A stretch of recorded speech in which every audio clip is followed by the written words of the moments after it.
Hello everyone. I hope you all are safe and healthy. Today we are going to start with the last part of this particular chapter, chapter number 3, money and inflation. We have already uploaded 3 different chapters: graphs in economics, indicators of growth and development, and banking and monetary policy. If you haven't seen it till now, just click on the playlist option and you are going to see every chapter which I have uploaded in standard 12th. Now this is the third part of the chapter.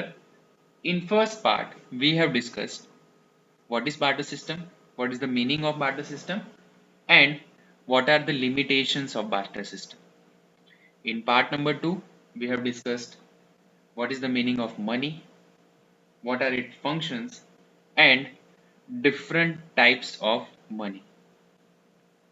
As you know that this particular chapter is consist of 8 marks. In section A, one MCQ is going to be asked for 1 mark. In section C, one question is going to be asked that is for 2 marks, and the most important and from which you can score full marks, that is section E, where one question is going to be asked that is for 5 marks. Clear? So from this particular chapter you can score easily 8 marks. And compare to all the chapters, all 11 chapters, this chapter is the smallest one, and the weightage is given to this particular chapter, that is 8 marks. So we are able to score highest mark from this particular chapter. So I request everyone to please watch the video till the end. अगर आपको 8 out of 8 total marks score करने हैं, then you have to remember everything which I have explained in this particular session. क्योंकि ये जो session है उसमें आपको एक गोल्डन क्वेश्चन मिलेगा जो 100% उसके चांसेस है कि बोर्ड एग्जामिनेशन में आएगा ही. Clear? So I request everyone to watch the video till the end. So let's start the session. The new question, that is inflation. What is considered as an inflation and what is the meaning of inflation? When there is rise in the general price level, then it will be considered as an inflation. For example, if a price of petrol is 40 rupees and now it is rose till 70 rupees, then that will be considered as an inflation. जैसे कि आप एक simple चीज समझ लो कि अगर आपने एक पेट्रोल डलवाने के लिए गए हो और पहले इसके 40 रुपीज लेते थे, उसकी जगह पे अभी 70 रुपीज ले रहे हैं, तो उसे क्या बोला जाएगा? That condition will be consider as an inflation. तो generally it's a wide term. It is not necessary when there is increase in price of goods and services, then there will be inflation, that is for sure. That is not the true thing. कई बार क्या होता है कि price में sudden rise भी आ जाता है और प्राइस फॉल भी हो जाती है. तो इस सिचुएशन में हम किस चीज को इन्फ्लेशन कंसिडर करेंगे, किसको नहीं करेंगे? So there are some characteristics. For that, first of all, we need to understand what is the definition of inflation. So 3 different author has given their definitions. First one, that is a situation of excess demand over the supply of goods, is called as inflation. The definition is given by Dr. A.P. Lerner. अब इसमें ये क्या बोल रहे हैं कि अगर आपकी प्रोडक्ट की जो डिमांड है वो सप्लाई से ज्यादा है तो उसे क्या कहा जाएगा? उस सिचुएशन को इन्फ्लेशन कहा जाएगा. Let's take an example. In total a month you are selling or you are demanding the 100 units of television. आपका एक टीवी का शोरूम है और आप क्या करते हो? एवरी मंथ आप 100 यूनिट सोल्ड करते हो. अब मार्केट में ऐसी सिचुएशन आई कि आपके पास 100 का स्टॉक तो पड़ा है, पर ऐसा हुआ कि आपका स्टॉक 10 दिन में ही खत्म हो गया. So that situation will be considered as an inflation. क्यों? What is the reason for that? The main reason for that, as there is less number of supplies, then what the owner of the business will decide, he will going to rise the prices of the product. तो आप क्या करोगे, आप जो आपके पास stock पड़ा है उसमें प्रोडक्ट की प्राइस बढ़ा दोगे. प्राइस बढ़ा दोगे तो उससे आपको बेनिफिट क्या हो जाएगा, आपको तो पैसे ज्यादा मिलने वाला है, पर मार्केट में कौन सी सिचुएशन जनरेट हो गई, मार्केट में टेलीविजन के प्रोडक्ट के लिए इन्फ्लेशन की सिचुएशन स्टार्ट हो गई. Okay, so that is the first definition which is given by Dr. A.P. Lerner. Second definition, inflation said to occur when monetary income rises faster than the real income. अब ये चीज क्या show करती है, this definition is given by AC Pigou. Inflation ऐसी situation है जिसमें आपकी रियल इनकम की जगह पे मॉनिटरी इनकम ज्यादा जल्दी से बढ़ रही है. Now what is real income? Real income in the sense whatever amount you are generating by end of the month, that is your salary. Or if you are an employee, that means by end of the day whatever amount you are generating with the help of your employer, then that will be considered as your real income. पर real income अगर आपकी 10,000 है, पर monetary income जैसी आपकी per capita income आपकी 15,000 है, तो ये सिचुएशन क्या हुई, जब आपकी मॉनेटरी इनकम ज्यादा बढ़ रही है रियल इनकम से, तो उस सिचुएशन को भी क्या बोला जाएगा, इन्फ्लेशन बोला जाएगा. Clear? Next one, the real situation of inflation is created with the increase of money income beyond the level of full employment of factors of production. Now what is called as factors of production? There are 4 different factors of production: land, labor, capital and entrepreneur. Okay, that we have already studied in standard 11th. ये चीज हमने 11th में पढ़ ली है. तो ये सारी चीजों का फुल यूटिलाइजेशन करते हो, उसके बाद भी अगर प्राइस में राइज हो रहा है, if there is increase in money income, then that situation will be considered as an inflation. This definition is given by Dr. J.M. Keynes. So 3 different authors has given their 3 different views. You have to remember all 3 definitions given by different authors. Next one. So how we are going to identify that this condition is considered as an inflation? So here are some characteristics. There are 4 different characteristics of inflation. First one, that is constant rise in price. एक बार price बढ़ी ऐसा नहीं, हर बार price में थोड़ी थोड़ी increase होना चाहिए. जैसे कि अगर आप देख लोगे, एक सिचुएशन ऐसी थी कि 2009 के अंदर पेट्रोल की प्राइस 45 रुपीज थी. अब 45 से लेके 10 साल में 72-73 के आसपास पेट्रोल चला गया.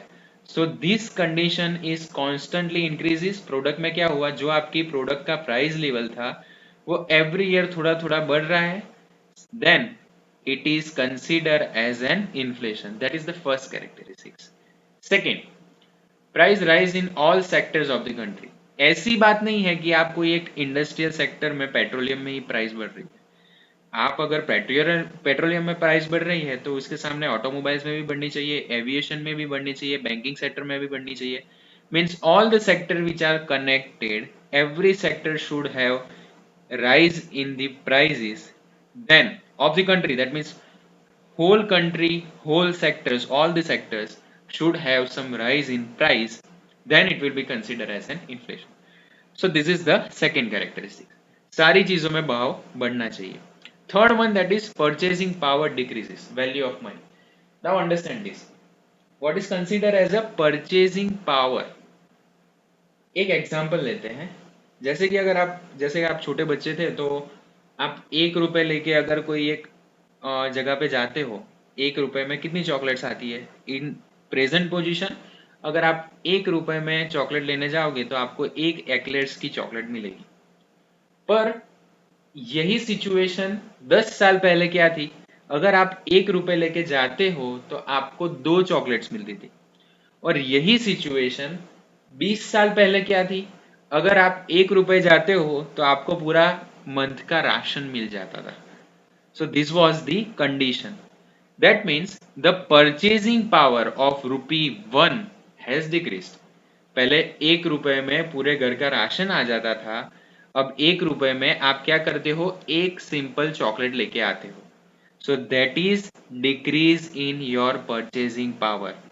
So that is the third characteristics of inflation. Clear? Next one, that is a rise in price level after full employment of inflation.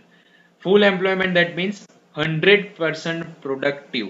100% productivity is there. That means all the people who are working in your institution, everyone is working. You have implemented every source and you are giving 100% boost up to your business. आप try कर रहे हो कि आप सारी चीजें अच्छे से चलाओ, पर ये सब करने के बाद पूरा लेबर डाला, पूरा कैपिटल डाला, मैन पावर डाला, आपने एंटरप्रेन्योर की सारी हेल्प ले ली, लैंड का भी फुल यूटिलाइजेशन किया, उसके बाद भी अगर आपके गुड्स के प्राइस में राइज हो रहा है, बढ़ रहा है, then that condition will be considered as an inflation. Clear? So these are the basic 4 characteristics of inflation. Now, for that we need to understand few more points.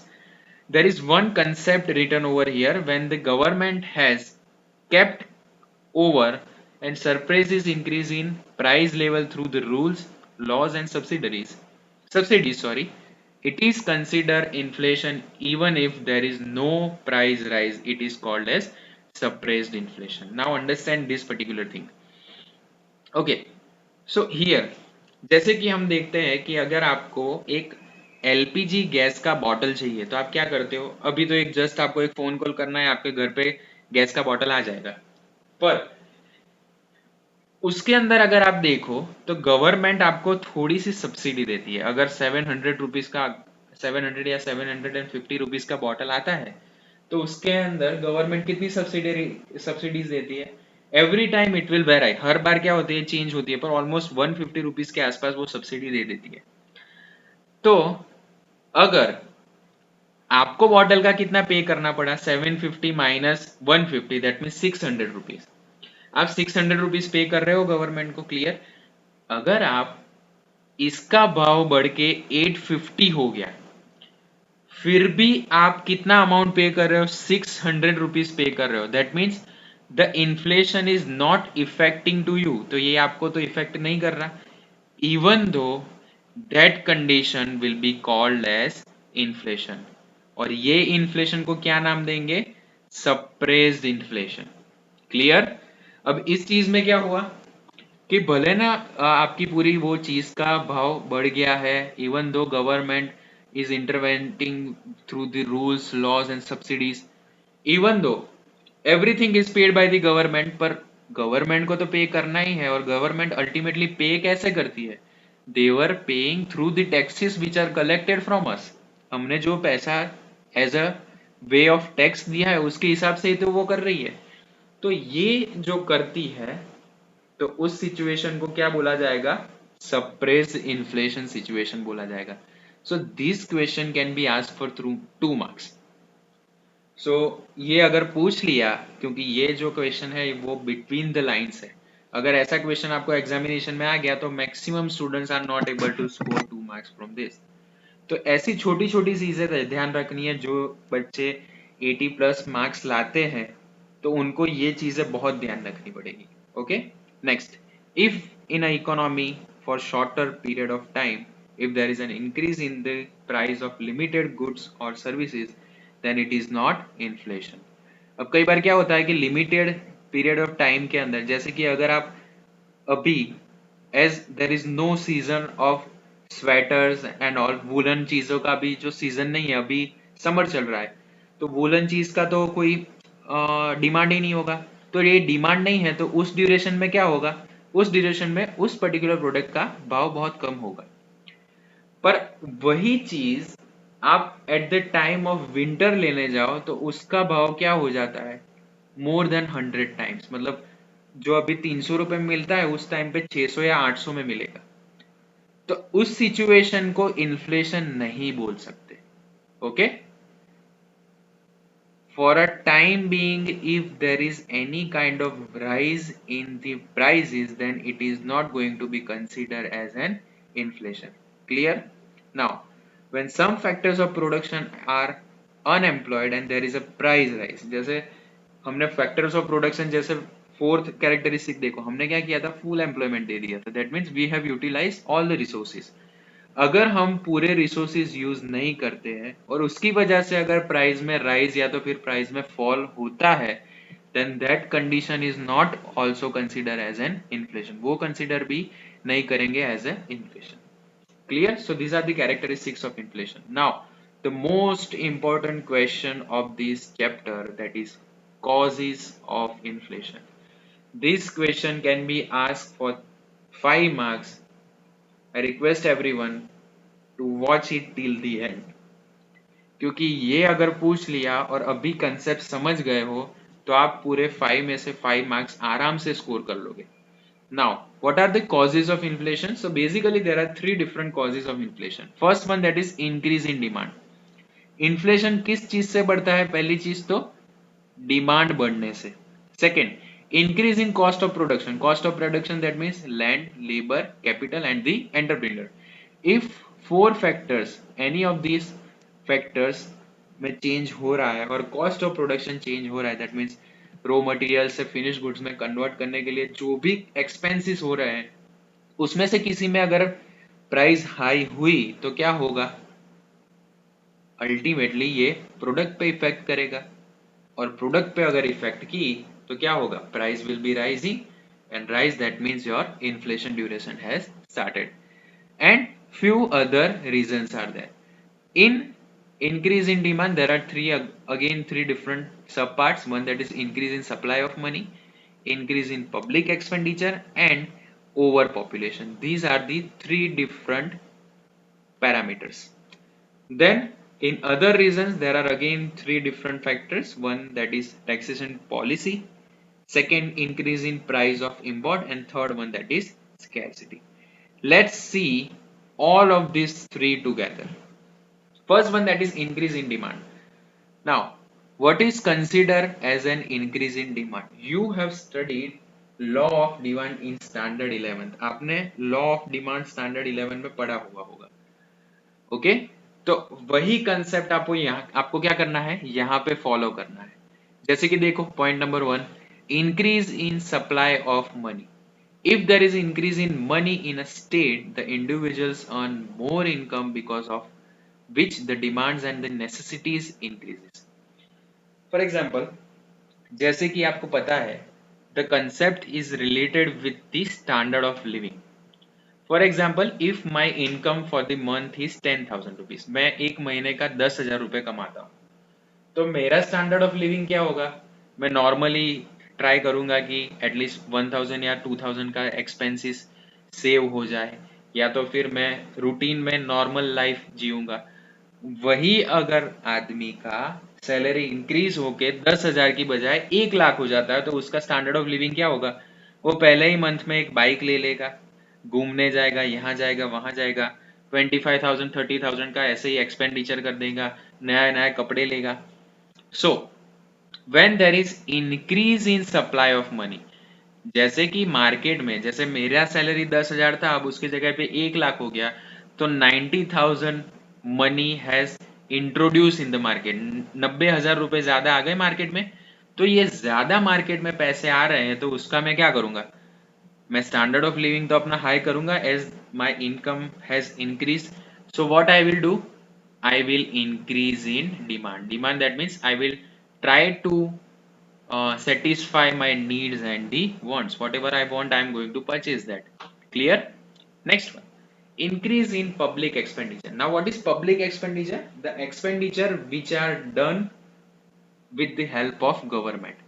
Any expenditure which government is doing, that is considered as a public expenditure.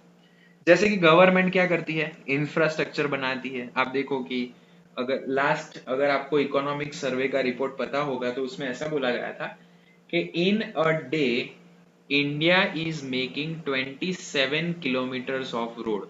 हमने क्या किया था, average निकाली थी of 365 days, total road हमने कितना बनाया, तो ऐसा एक कंक्लूजन निकला था कि India is the only country जो रोज एक दिन में, मतलब एक दिन में वो मिनिमम 27 किलोमीटर्स का रोड बना देता है.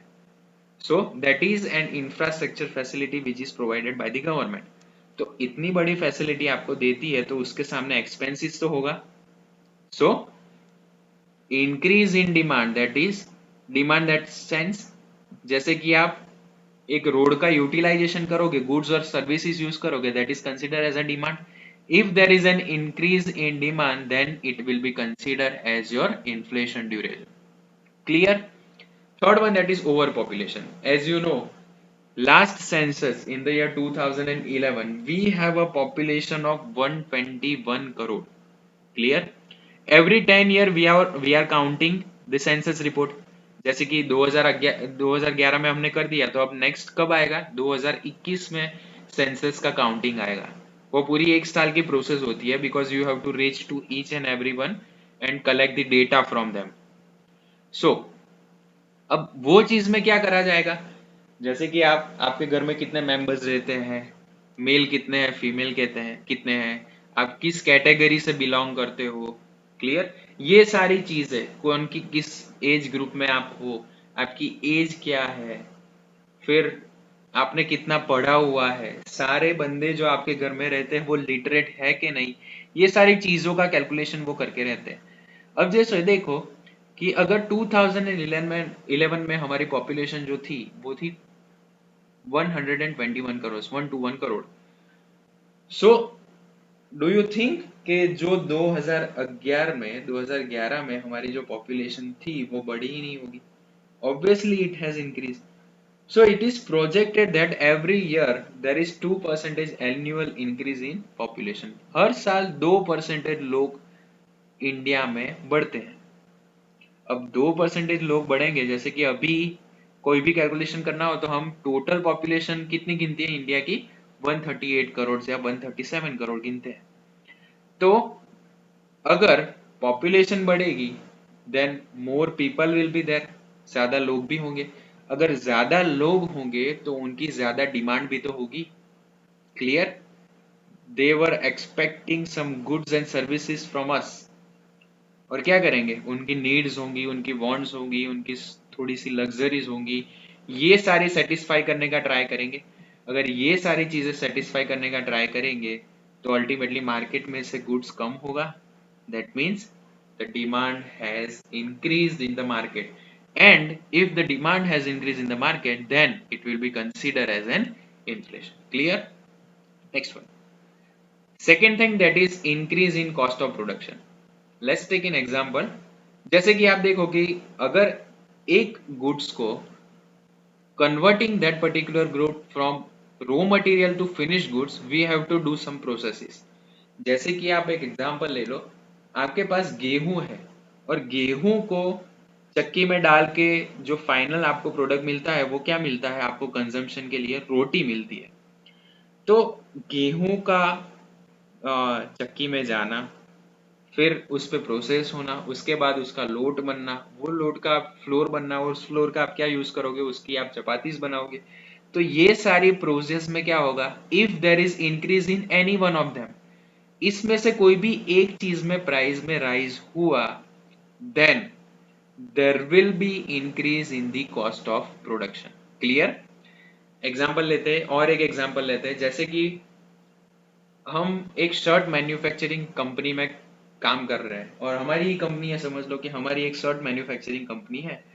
हम अहमदाबाद से थोड़ी प्रोडक्ट्स लेते हैं और अहमदाबाद से जो रॉ मटेरियल आता है उस पर ऊपर प्रोसेस करवाते हैं, और प्रोसेस करवा के क्या करते हैं? उसके मार्केट में सेल आउट करते हैं.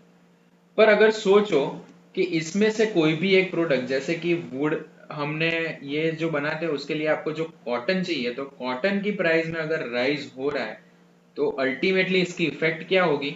इसकी इफेक्ट हो जाएगी गुड्स या तो फिर सर्विसेज में. जैसे कि जो प्रोडक्ट पहले आप 500 रुपीज में बेचते थे, if there is increase by 50 rupees, तो आप वही प्रोडक्ट 670 या 680 में बेचोगे. Clear? So if there is increase in cost of production, then definitely there will be effect on the inflation criteria. Clear? The most important line of this particular point, that is this one, the fourth one. The inflation caused due to increase in production cost is called as cost push inflation. If this kind of question is asked in the board examination, you are not able to score 1 mark itself. Clear? So ऐसी चीजों पे ज्यादा ध्यान रखना है. या तो फिर उसे क्या बोलेंगे, कॉस्ट पुस्ट इन्फ्लेशन बोलेंगे, या तो फिर क्या बोलेंगे, सप्लाई स्टॉक इन्फ्लेशन बोलेंगे. Clear? Then the last one, that is third, other reasons. Now what are the other reasons? One, that is taxation policy. Second, increase in price of import, and the third one, that is scarcity. Now see, अगर जैसे कि आप देखते हो तो अभी हम indirect taxes पे करते हैं on the products and the services. जैसे कि हमने कोई एक सिंपल प्रोडक्ट बाय किया तो उसके ऊपर आपने देखा होगा कि बिल में आता है जीएसटी लिख के, गुड्स एंड सर्विसेज टैक्स लिख के आता है. तो वो क्या बोलता है, तो ये जो चीज है ये भी इन्फ्लेशन को इफेक्ट करती है. जैसे कि फॉर एग्जाम्पल, अगर मैंने 100 रुपए का गुड्स लिया तो उसके ऊपर 18% का जीएसटी लगता है, तो मुझे वो गुड्स 100 का है वो कितने में पड़ेगा, 118 में पड़ेगा. पर अगर गवर्नमेंट ने जीएसटी का रूल जो इम्प्लीमेंट किया है उसमें थोड़ी बढ़ोतरी कर दे, जैसे कि उसकी प्राइस चेंज करके या तो फिर रेट चेंज करके 25% कर दे, तो उसकी इफेक्ट क्या होगी, 100 की product plus 25% of GST, that means 25 rupees. So the same product which I was getting in 118 rupees, now for that particular product I have to pay 125. तो 118 की जगह पे अब आप कितने पे कर रहे हो, 125 पे कर रहे हो. अगर आप 125 पे कर रहे हो, so there is constant increase in price. If there is increase in price, then it will be considered as an inflation. That characteristics you already seen in the previous slide, so I'm not going in that detail. Second point, that is increase in price of import. जैसे कि कई बार क्या होता है, हम थोड़े हमारे जो प्रोडक्ट्स हैं वो कहाँ से, अदर कंट्री से मंगवाते हैं. As you know, we have implemented LPG policy in the year 1991. Okay, liberalization, privatization, and the concept of globalization, which was applied from the year 1991, chapter number 8, standard 11, commerce economics. Okay, so जैसे कि हम petroleum की आप product की बात कर लो, तो हम पेट्रोल और डीजल वो सारी चीजें वो कहाँ से, ईरान या तो फिर इराक से मंगवाते हैं, या तो फिर हम क्या करते हैं, दुबई से मंगवाते हैं, या तो फिर यूएसए से मंगवाते हैं. तो most probably we are getting this imports 70% of this raw material we are consuming, that is with the help of import. अगर सोचो कि यही क्रूड ऑयल का इंटरनेशनल मार्केट में प्राइस बढ़ गया, तो इसकी इफेक्ट क्या आएगी. जैसे कि पहले ये चीज 6,000 रुपए में मिलती थी, अब उसके 6,150 देने हैं, that means there is a rise of 150 rupees. If there is, it has increased by 150 rupees, then what we need to do, ये सारी चीजें इफेक्ट करेगी पेट्रोल और डीजल की प्राइसेस पे, as well as all the byproducts of petroleum. जो भी petroleum की बाय प्रोडक्ट्स बनती है वो सारी चीजों पे इफेक्ट करेगा. So that is the, again that is the reason of causes of inflation. And the last point, that is scarcity. Now what is called as scarcity? When you are demanding some goods but you are not able to get that particular good from the market. जैसे कि अगर आप laptop लेने market में जाते हो तो पूरे मार्केट में आपको लैपटॉप ही नहीं मिलता, तो उस सिचुएशन को क्या कहा जाएगा, स्कैरसिटी सिचुएशन कहा जाएगा. ऐसी कोई स्कैरसिटी सिचुएशन आ रही है और इसकी वजह से भी प्राइस में तो बढ़ोतरी हो सकती है, क्योंकि जो बिजनेस ओनर है वो क्या करेगा, वो ट्राई करेगा कि उसको मैक्सिमम प्रॉफिट हो, because there are less number of products in the market. तो आप क्या करोगे, वहां से ये प्रोडक्ट परचेज करने का ट्राई करोगे. So ultimately that will be also consider as a concept और as the reason of inflation. So we have seen all the causes of inflation. So you have to remember this question. This will definitely help you in board examination. So what are the most important questions of this particular chapter? Number one, that is limitations of barter system. This question can be asked for 3 marks, sorry, 5 marks. Second question, what are the functions of money? And the third question, that is causes of inflation. Out of these three, one question is definitely going to be asked in the board examination as per the blueprint which was given in previous year. So आप क्या करो, ये 3 important questions हैं वो कैसे भी करके याद कर लो तो आपके ये मार्क्स आराम से कवर हो जाएंगे. I request everyone to please see the video till the end. आप पहले से लेके आखिर तक देखोगे तभी आपको सारी चीजें अच्छे से समझ में आएगी. जैसे कि आप देखो तो already I have uploaded so many videos for the subject commerce, that means for economics and this accountancy. तो अगर आप डेली मेरी चैनल को फॉलो नहीं करोगे तो ये क्या होगा, बर्डन बढ़ता जाएगा आपके सिर पे. और मैं ट्राई कर रहा हूँ कि कैसे भी करके ये पूरा सिलेबस, ये लॉकडाउन पीरियड जो अभी स्कूल चालू नहीं होती उसमें क्लियर कर लूँ, क्योंकि एक बार जो रेगुलरली स्कूल चालू हो जाएगी तो मेरा भी टाइम उतना मुझे नहीं मिलेगा और सेम वे आपको भी उतना टाइम नहीं मिलेगा कि आप मेरी चैनल को देख सको.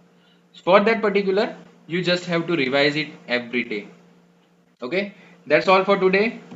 Please like, share and subscribe to the channel Commerce by Pratik Majmudar. I request everyone to please press the bell icon to get notified whenever I am putting the video for the subject of accountancy and economics for standard 11th and 12th commerce. You are going to notified with the help of that. Thank you so much. Please share it to the maximum people who are studying in 11th and 12th commerce. And I request everyone, at least if you have liked my channel, please share it with your friends and family members. That's all for today. Thank you so much. Jai Hind.